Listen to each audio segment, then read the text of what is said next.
안녕하세요. 웰스기업연구소 정우일 소장입니다. 자, 오늘은 무슨 시간인지 아시죠? CEO 리포트 2월 3주차 프리뷰를 하는 시간입니다.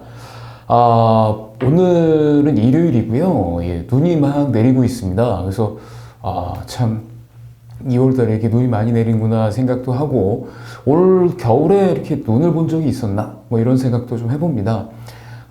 참 이게 요즘에 뭐 이슈도 많고요. 그래서 뭐 좀 솔직히 방문하거나 고객 상담을 하실 때 좀 애로사항이 좀 있으실 것 같은데, 그래도 이럴 때일수록 더 이제 좀 좋은 내용으로 우리 기업주들에게, 특히 중소기업 경영자분들에게 좋은 내용으로 좀 어프로치를 하셨으면 좋겠다라는 좀 생각이 듭니다. 특히 저와 함께하는 멤버분들은요, CEO 리포트 이거 동영상 보시면 항상 좀 출력을 좀 해두세요. 이 자료 출력하셔서 메일로도 보내시고 직접 설명도 해주시고 이런 시간을 좀 가졌으면 좋겠습니다. 자, 일단 이번 주 프리뷰는요, 일단 세수에 대한 얘기부터 시작을 하겠습니다. 세수 얘기 제가 몇 번 많이 했습니다. 그리고 저희 웰스기업연구소 동영상 찾아보시면 최윤석 세무사하고 제가 찍은 대한민국 세수는 증가할까요? 뭐 이런 얘기인데, 이런 걸 한번 좀 참고했으면 좋겠는데, 불과 그 동영상을 찍은 게 이제 작년 초였는데요. 작년 말, 그 다음에 올해는 상황이 좀 변했습니다. 자, 홈택스로 이제 우리가 다 세금 신고를 하고, 이게 전 세계에서 유례 없이 납세자하고 이제 세무당국하고 전산으로 좀 편하게 세금을 낼 수 있는 나라가 우리나라인데, 이제 이게 하게끔 한 힘이 이제 세무행정의 모든 전산화겠죠. 특히 엔티스라는 것이 좀 개발이 되면서 국세청 시스템이요. 웬만하면 이제 모든 거래 내역들을 전산화된 정보로 국세청이 확인할 수가 있습니다. 그 엔티스의 힘 때문에 지난 5년간은 지속적으로 정부에서 세금 수입을 많이 거둘 수 있었는데, 이제는 그게 꺾였습니다. 왜 꺾였냐? 사실은 경기가 좀 불황이었고요. 그 다음에 최저임금도 있었고, 최저임금 이슈도 있었고, 자, 최저임금 이슈가 있으니까 사실 그렇죠. 우리나라는 아무래도 세수가 법인세 기반으로 디자인이 많이 되어 있는데, 최저임금이 올라가니까 당연히 법인세가 좀 감소할 수밖에 없겠죠. 그 다음에 근로장려금이라든가 저소득층에 대한 세제 혜택이 강화되다 보니까 아무래도 세수는 좀 줄어들 수밖에 없다라고 예측을 했었음에도 불구하고 진짜로 2019년에 세수가 상당히 줄었다는 걸 알 수가 있습니다. 자, 일단은 전년 대비 세수는 증가했는데 예산 대비 한 2.1조 정도 부족하게 됐고요. 특히 계획 대비 세수가 특히 감소한 데가 이제 법인세, 이런 걸로 좀 보시면 될 것 같습니다. 자, 근데 이제 문제는요, 이 세수가 예산 대비 부족하다고 하는 건 다른 재앙을 낳을 수도 있죠. 아무래도 세무조사라든가 이 세무검증이 확실히 강화될 수밖에 없다. 그래서 지금까지 뭐 세금을 좀 우습게 하셨다거나 아니면 이 정도는 괜찮까지 넘어가신 분들, 이제 경고를 상황이 이렇구나. 이제 조심해야겠구나. 이런 경고 메시지를 잘 받아들였으면 좋겠습니다. 자, 그 다음은 이제 지난주에 이어서 역시 중소기업, 특히 3년, 창업 3년 미만의 법인들이 알면 좋은 내용 중 하나를 준비했습니다. 벤처기업 확인제도인데요. 벤처기업 확인제도는 기업의 업력과 상관없이 벤처기업 육성법에 관한 벤처기업 육성에 관한 특별조치법에 의해서 선정된 기업을 확인해주는 이제 제도입니다. 자, 이 제도를 적용받기 위해서는 4가지 유형으로 이제 선택을 할 수가 있는데요. 벤처 투자 기업, 연구개발 기업, 기술평가 보증, 기술평가 대출, 그다음에 예비 벤처 기업, 뭐 창업 전이겠죠. 이 4가지 항목에 의해서 인정을 받는다면 벤처 기업 확인제도 확인 대상이 될 수 있습니다. 그래서 벤처기업 인정을 받으면 사실은 기보에서 나오는 뭐 대출 보증이라든가 아니면 여러 가지 자금을 조달할 수 있는 혜택이 부여가 됩니다.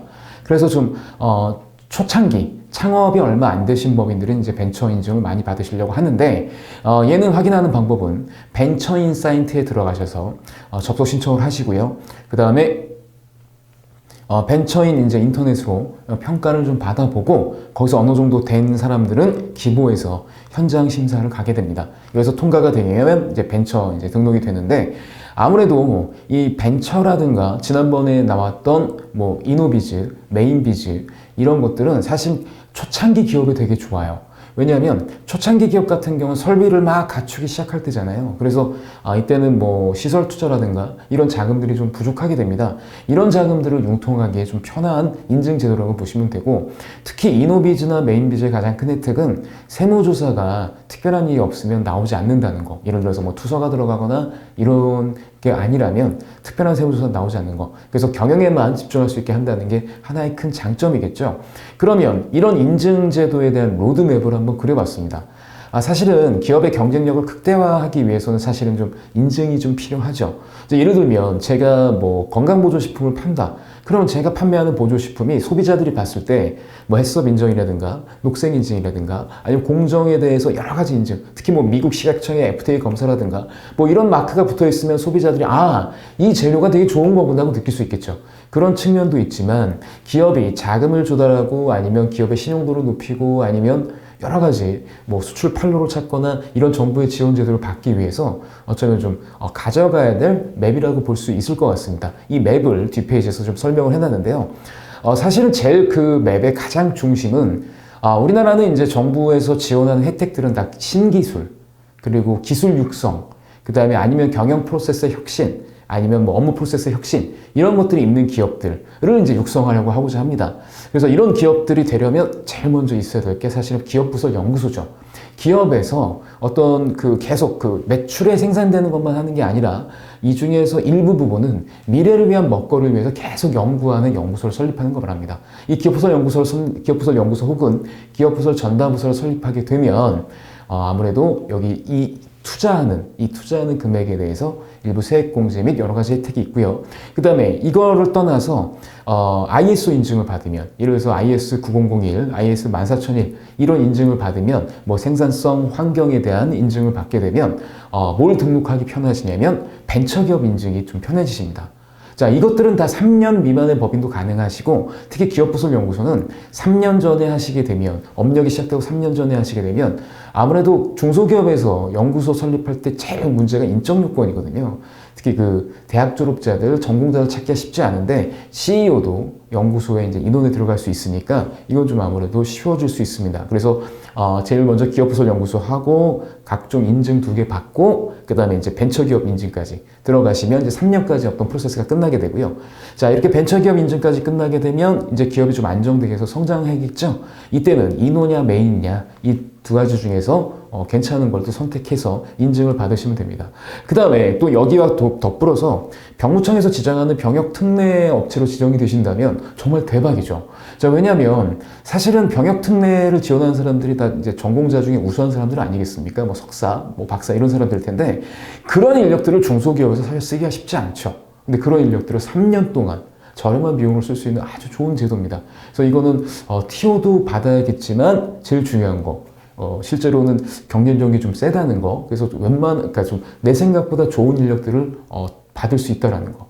뭐 이런 장점들이 있겠죠. 이것도 한번 생각해 보실 필요가 있고, 그 다음에 뭐 환경 표지 인증이라든가 녹색 인증이라든가 아니면 월드 클래스라든가 이런 인증 제도를 거쳐서 기업에 필요한 인증을 좀 받는 게 어떨까 싶습니다. 그래서 고객분들한테 이런 로드맵을 좀 세우셔라. 그래서 인증도 사실 그런 것 같아요. 대표님이 좀 항상 보면 벤처 인증, 그거 별거 없더라. 인호했더니 별거 없더라. 수수료만 들어가더라. 이렇게 하시는 분들은 사실 잘못된 거죠. 그러니까 내 기업을 성장시킬 때 어떤 목표를 갖고 있는지, 그리고 이 성장시키려면 어떤 사람들의 도움을 받고 어떤 사람의 교육을 받아야 될지, 그리고 내가 생각하는 기업의 꼴은 무엇인지, 사실 여기에 대한 합의가 먼저 되는 게 컨설팅의 시작입니다. 그런데 대다수 컨설턴트 분들은 어떻게 하죠? 그냥 6억까지 비과세로 빼드릴게요. 뭐 이런 자극적인 것들만 하고 아니면 연구소 설립하면 아주 좋습니다. 뭐 이런 얘기만, 세액공제 받습니다. 뭐 이런 얘기만 하는데, 실제로는 이런 기업의 실행한 이슈 하나하나가 완결된 흐름으로 하나의 가치관을 가지고 하나의 기업의 성장에 맞게끔 세팅하는 게 제일 중요하죠. 이게 웰스기업연구소에서 제공해드리는 중소기업 경영지원 클리닉의 핵심입니다. 그러니까 중소기업 경영지원 클리닉은 사실은 각각 개별로 컨설팅하는 것이 아니라 하나의 큰 맥락에서 들어간다고 보시면 되겠죠. 거기에 대한 내용들을 설명해 주시면 좋을 것 같고요.